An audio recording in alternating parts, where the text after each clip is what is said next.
climate Spoken change. like a true capitalist. Way to go, Tone.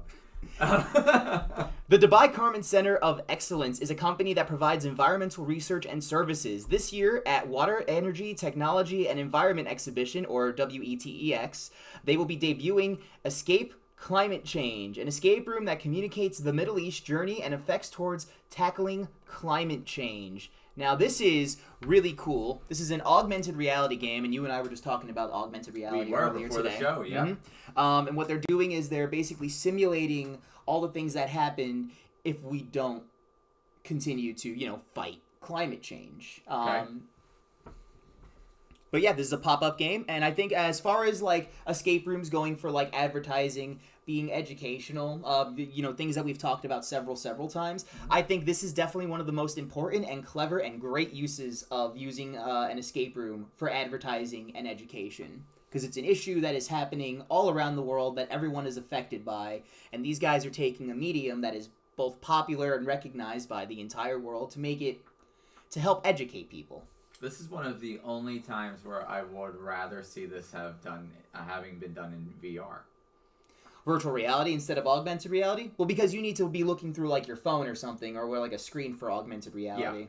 Yeah. And an example being, one of the first people that we worked with for set design professionally was Tom Zimmerman. Tom worked with us in Red Bank. And Tom, one of his credits was he worked on the film The Day After Tomorrow. Okay, yeah, great movie. I thought so anyway. And it's what it is. It's a blockbuster popcorn flick. It is by no means incredible cinema, but visual effects wise, it's really cool. Right. People, there's a whole demographic of people that just love watching the world blow up, and the producers and director of The Day After Tomorrow specialized that. They did Independence Day. Mm-hmm. It's how many different ways could we destroy the world? Playing a game where if it's VR, you can see the effects happening right in front of you, and there's no getting away from it. You can look left, you can look right, but you're still witnessing. That would be very cool. Now, having said that, are they going to do well with the preachiness of climate change? It's tough. That's tough. That's a very tough sell. For one, there's still a massive amount of population in the world that don't believe climate change is any form of a thing. And these people live, they're our neighbors. These are people we go to school with. Yeah. Now, my personal opinion, we're going to get controversial here. My personal opinion is, whether you believe it in or not, what is the harm in protecting the climate and the environment? I don't really see where, even if you don't believe that we are, by our physical presence on this planet, destroying it, why wouldn't we want to do things to keep the planet we live in cleaner? That's an excellent point. 100% I agree with you. So whether or not you believe that we are, literally affecting the climate, to me that's irrelevant. The goal should still be the same thing. We want our kids to grow up in a world where they can breathe. Exactly, or, live or do anything that we've had the opportunities to do with the people before us. There's evidence, whether or not you want to believe that we are causing weather patterns to change.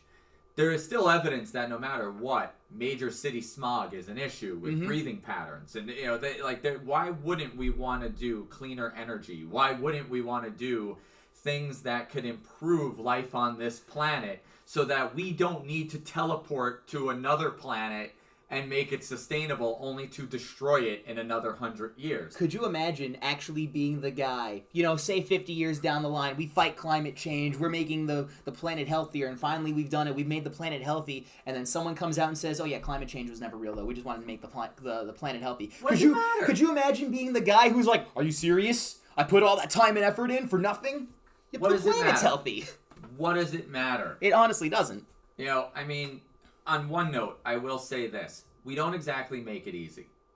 No, it's because... in order to do some of the things that make the world a better place, typically we have to give up some things we don't want to give up, and they don't make it cheap. Perfect example being, I'm in the midst right now of of getting a Tesla. Okay. It takes months to get a Tesla new. You Mm-hmm. can't just walk in the store and be like, "I'll take it. Here's 80,000." Are you telling me they custom make every Tesla? Every new one, yes. Okay. But beyond that, it's a process. Like you have to go in and do a scheduled test drive, and then there's a learning curve, and then there's ordering it, and so like right now, the earliest I can get the Tesla would be like January. Still months away, and Tesla being like the most eco-friendly car. Right. Now, I'm actually not looking at a Tesla for the eco-friendliness. That's not why I care about getting a Tesla. It's not to say that's not a great element. Right. But for anyone who would say like, oh, get a Tesla because it's eco-friendly and you're never going to have to put gas in your tank again. Well, let's do the math here. So, for example, no, I don't want to use that calculator. We'll use this calculator. So, it costs me, I currently have a Nissan Rogue and an Acura RDX. Okay, yeah. Either one of them costs about $50 to fill the tank. I have to fill my gas tank 3 times a week. Just because of all the driving Yes. you do. Because you're Yes. between here, Morristown, Red Bank. Which is 2 reasons why I want the Tesla, but we'll get to that momentarily. Mm-hmm. So that's $150 a week. That's $600 a month. That's more than what I pay for my car. Just in general. Now, tacking on to the $600 a month, average payment on a new Nissan Rogue is about $350 a month. For the Acura, about $450 a month. So let's just round out to $400. Okay. So $600 plus $400 is $1,000. Right? The Tesla is going to cost me about $1,200 a month. Oh, wow. It's still more money than I would be saving on gas. Now, can you put a price tag on emissions? Of course you can't. But average person making $30,000 to $40,000 a year or less, how are they going to afford that car? I'm going to tell you right now, I'm probably not going to buy a Tesla in my lifetime. It's not going to happen. I can't make those payments. There's my point. Exactly. Me being able to afford that requires me owning Trapdoor and my wife owning My Girl's Home Care. We both have there's multiple companies being run out of my household, both that make very good revenue. That's the only way I can do that. Even just for like more green energy, like say solar panels, if you wanted to put those on your house, those are ridiculously expensive as well just to get installed. Now, why do I want a Tesla? Because they're autonomous. And even though the legalities aren't there yet across the board, I could still put remote driving on from Red Bank to getting into the Poconos on the highway, because major highway driving you can do. It's in town, you can't. I commend your trust in those vehicles for auto driving. It works just like a Roomba, the automated vacuum cleaner. The Roomba, yeah. Roomba. There's cameras literally 360 around the car, so anything gets within a proximity, it senses it and moves over or whatnot. It's more efficient than a human being. You know what? I don't think it's the Tesla that I don't trust as far as the auto driving. My distrust would go into the other drivers on the road. Still, even if they start coming over to you, it'll still sway out. It knows its proximities. Okay. Having said that, now again, this was in town versus major highway. Yeah. Last night, we had an interesting drive home from the restaurant we went out to dinner at with our daughter in the back seat. Tell me all about it. Coming back from Jim Thorpe, a little shout out to Moya, which is an awesome restaurant in Jim Thorpe. Shout out to Incredibly Moya. good food. We were driving home, and drunk driver behind us, literally so far up our ass we couldn't see their lights. Oh, God. Oh, no. And swaying side to side to side. And if we sped up, caught right up. If we slowed down, right on our ass.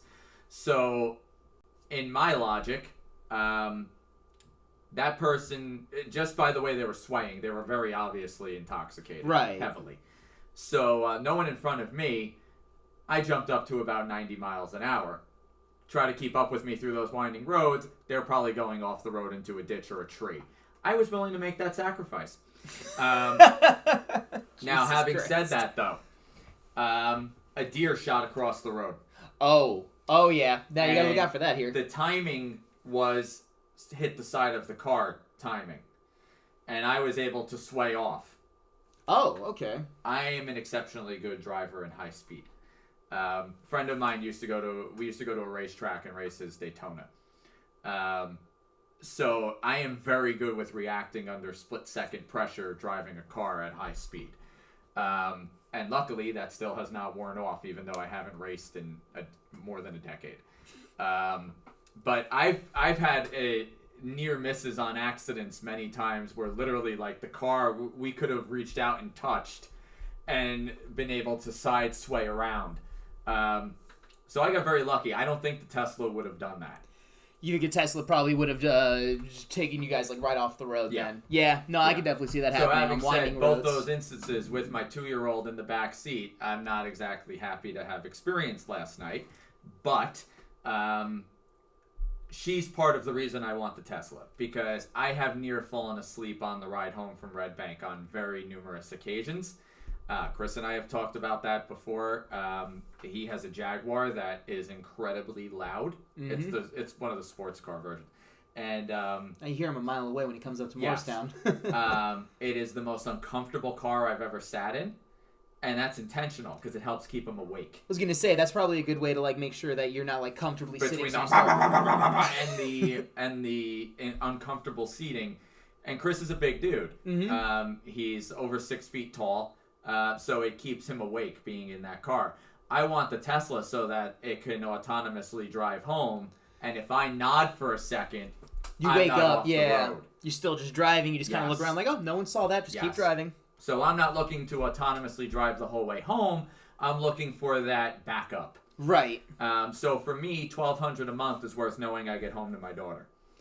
I mean, yeah, that's well and good for the $1,200. And not everyone can do that. I am lucky enough at this point that I've had the support of people like yourself that have helped us build this company to a point where I can do that. And hopefully within another year, if Trapdoor Escape Stream is doing exceptionally well, then maybe Mike will be able to afford one too. Guys, I definitely want to reduce my carbon footprint. Go to trapdoorescapestream.com.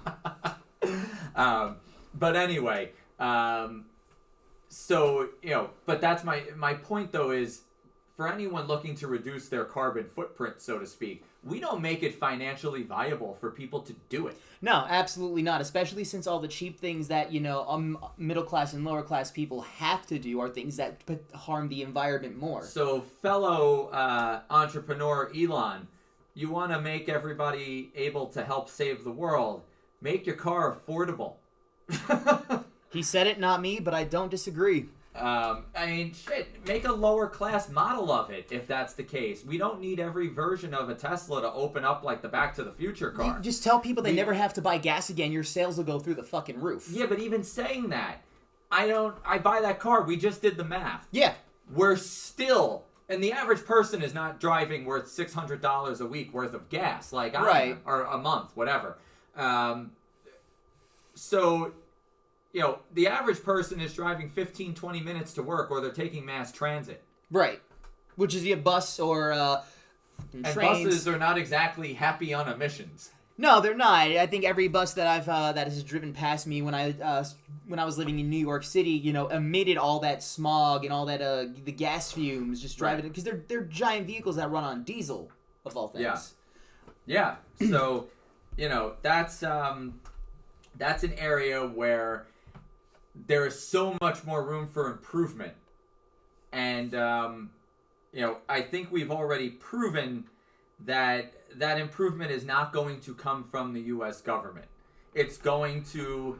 I am now kind of converting into the belief that it's up to those of us that have the means to change this. And that's why I call out Mr. Elon Musk here.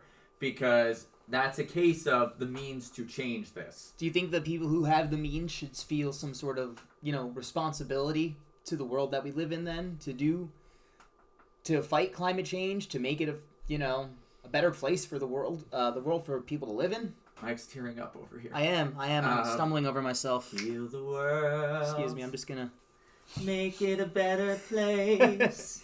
But on you and for... Sorry.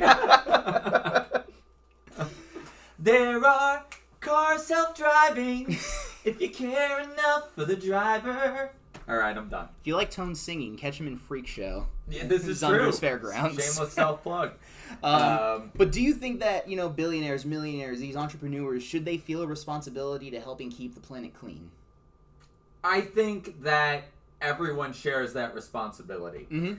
We have overpopulated the shit out of this place. 100%. Yes, I'm calling out all of you, including my friend Dina, who's on like child number 10. We need to chill out on this. There's a reason that I have one child. My wife was in an argument online the other day with somebody about taking your kids out versus keeping them home, and she was getting mad because she was getting mom shamed about the fact that we like to live out of the house and experience new things to keep her occupied, because otherwise, in my wife's words, our brains will melt out of our ears, which might be partially true. You have to keep in mind you're talking about two people who are both running businesses with, give or take, 20 employees each. Mm-hmm. So together, we employ 40 people, give or take, and our phones do not stop for a single second. In one weekend, I'm dealing with, in Morristown, somebody didn't show up for work on time within hours, where, we had kids coming in at an earlier time slot that are potentially breaking things in the building. We had an injury at one of the locations. And at the same time, on her side, we had a client die over the weekend. We had, there's so much happening in our lives that for us to stay home, we can't disconnect from our businesses, which means we can't be efficient parents. Right. So we want to go out. Of course. Now, not everyone can afford to take their kid anywhere they feel like on any given day. Sorry to those people. We've worked our asses off to get there. So, there's different, everyone has a responsibility on that note, but there's also different things that you fight for depending upon what you have at your means. For example, in my house, the big thing that is really the main fight is making sure that as we age, that we can do so gracefully. Right. I am personally petrified of death. That's like my one big fear. I think we've talked about that. Yeah, no, we had a nice big deep talk about what our fears are. And, with my wife's company, we see worst case scenarios of people as they age, and how their families do not give a flying crap about their well-being as they age. And so, one of the bigger fights for us is, for example, dementia. Because your physical health be damned, you get dementia, none of it matters. Absolutely. I think on my side of the family, my father's side specifically, Alzheimer's is something that runs pretty deep. So when that's, again, physical health be damned, once you have Alzheimer's, dementia, you're done. Right. So, my wife and I, we've talked about before our daughter was born, we were both complete and total fitness addicts. We are counting the days strictly for the reason of, we're enjoying every second with our daughter, hence why we are not in the gym every morning since she was born. But once she goes to kindergarten, our morning's open. So, right. But we've chosen to forego our fitness addiction until she goes to school because we want to spend that time with her. Of course. But so, by the age of 80, I plan to be in tip-top physical shape because that's how I live my life. But it doesn't mean that dementia runs in both of our families. It doesn't mean that we'll remember to go work out. Yeah. Not to mention there's various other effects of dementia that, it's not just memory. But having said that, puzzles are an incredible way to exercise your mind. Absolutely. So, there's a reason that we both do what we do. It kind of combines in. So our big fight is together is fighting dementia. Well, you're exercising for humanity. You even talk about exercising your body, exercising your brain is just as important, especially for fighting off things such as, Alzheimer's, dementia, a healthy brain, that you can exercise by doing daily with new puzzles and stuff like that. Will definitely kind of weight off the onset. And with our senior care, it's very geared in those directions, and then beyond that, we have plans for much further elements like that. So right. So lots. We've gone way off topic. That's what happens when you have a good conversation. All right, moving on. We'll move on to the next topic, but let us know. And we hope you'll join us next time, 1 p.m. Eastern Standard Time. Subscribe to our YouTube channel if you haven't below. Like, comment, subscribe. And